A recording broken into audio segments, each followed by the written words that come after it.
Hey, what's up, everybody? True Boxing here. Thank you for coming back to Get Hit with the Truth. So today we're doing continuing my 2022 year-end top 10s as we look at my number one lightweight in the world, the undisputed champion, Devin Haney. But we're also going to look at, after I'm done talking about Devin Haney, we're going to look at the state of the lightweight division. As I finish up lightweight here. So first off, Devin Haney, he entered the year as the WBC champion, coming off of a great 2021 where he finally stepped up and proved how good he really is by taking on former 3-division world champ Jorge Linares. Got a little scare late in the fight, almost got knocked out, but pretty much dominated and won the fight start to finish.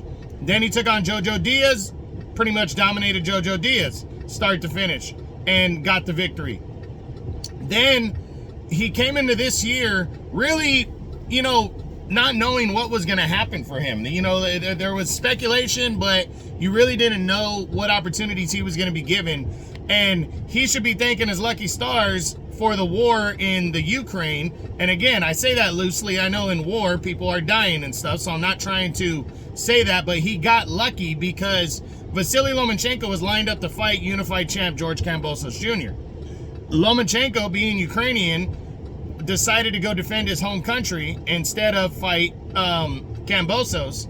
And Devin Haney signed a 2-fight deal to fight Kambosos, and if he beat him the first time, he'd have to fight him again. So in June on ESPN, they fought for the undisputed lightweight championship of the world, where he went over there and against adversity, where his father wasn't even allowed into the country, and being on somebody else's home turf and being much younger, he went in there and dominated and scored a convincing unanimous decision win as he outboxed Kambosos to unanimous, like I said, unanimous decision. But after the fight, a lot of people were very critical of how he won, and I wasn't. I thought he boxed very well.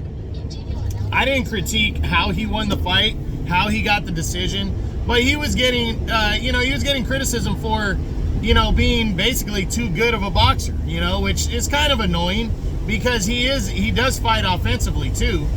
But he had the mandatory rematch in October against Kambosos, and this time he decided to put a hurting on Kambosos. He went in there and tried to go for the knockout and really put hands on George Kambosos. And he almost knocked him out. He almost had him out of there, but he really beat Kambosos up in the rematch and retained the undisputed title by a one-sided decision. So, big win right there.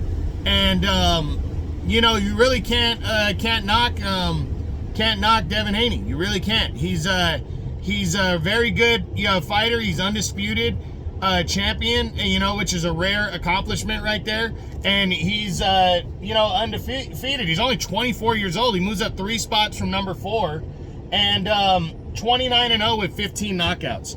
Now, we already know pretty much what he's doing next. He's probably going to fight Vasily Lomachenko in his next fight, and after that, it just depends on whether he wins or not. Now, a lot of people think because Lomachenko didn't look great against Jermaine Ortiz that he has a very solid chance to beat Loma. I think he has a chance, but I don't think he's going to beat Loma. I think Loma is just too technically sound and talented, overall talented, to where, don't get me wrong, Devin Haney's talented, but I just don't think he's going to beat him. I think Loma's going to outbox him, and Loma will win. But I do think Devin stands a solid chance. I think he's a very live underdog in my book to win the fight, and he could definitely keep his undisputed title. But I'm going to go from the scenario because I do think it's a close enough fight, in terms of on paper, so where I'm going to give both scenarios win or lose. So if he loses to Loma, I think he automatically is going to 140 to fight. And that's what I think is going to happen. I think Loma will beat him convincingly to where Loma does not have to fight him again. And then Devin will move to 140, which is fine.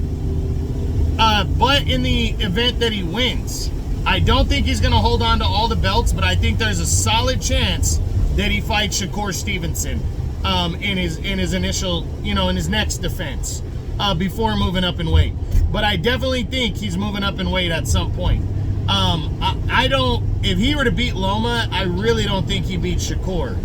But, you know, you never know. I mean, anything can happen in boxing, and these guys are all good enough to where it's tough to call. But I do feel that it's gonna be Loma. But also, if Devin were to beat Loma, and then Gervonta Tank Davis beats Ryan Garcia at 136, then we definitely could see like Devin versus Tank in the second half of the year. So there are a lot of options out there, and that's win or lose for Devin Haney. We just got to wait and see what goes down for the current undefeated, undisputed champion. But I do not think he closes out the year number one, but he definitely could, because, you know, but I think he, even if he wins out, he clears it up enough to where he's going to move up to 140 and go after the guys there. So we just got to wait and see what happens, but he's definitely getting Loma next, and that should be good.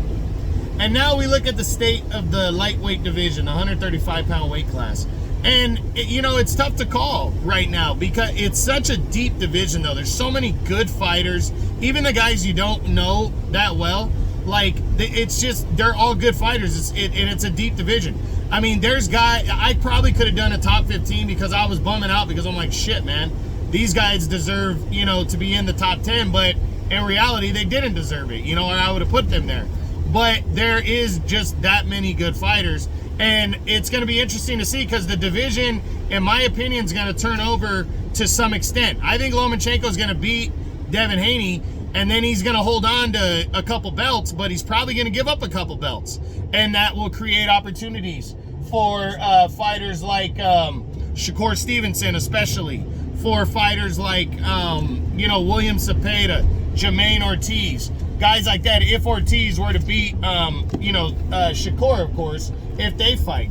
And that's the thing. There's a lot of fights that look like they're going to happen, but we don't know. Is Shakur going to come in and beat Jermaine Ortiz and then face the winner of Haney and Lomachenko because they're all with top rank? I think that's very possible. But again, we don't know. We got to wait and see. So, you know, all that being said, it's going to be an interesting year for the lightweight division, but a good one, an exciting one, topped by the undisputed title fight. Again, we don't know what Tank's going to do if he were to beat or lose to Ryan Garcia, you know, and don't count out Hector Garcia moving up to 135 to fight Tank for the title. He's taller than Tank, and I think he's a live underdog in that fight. So this division is going to be very interesting. I could see Shakur, you know, coming out when the smoke clears as the top guy. I could see Loma reclaiming his throne and keeping it throughout the end of the year. We just got to wait and see what goes down. But that's it. That's what I got. That's that's my number one lightweight in the world, the undefeated, undisputed champion Devin Haney, and the state of the 135-pound lightweight division as my 2022 year-end top 10s continue. I hope you guys enjoyed the video. If you did, smash the like button, leave a comment, subscribe to the channel. I appreciate any and all support. This is True Boxing. You've been hit with the truth.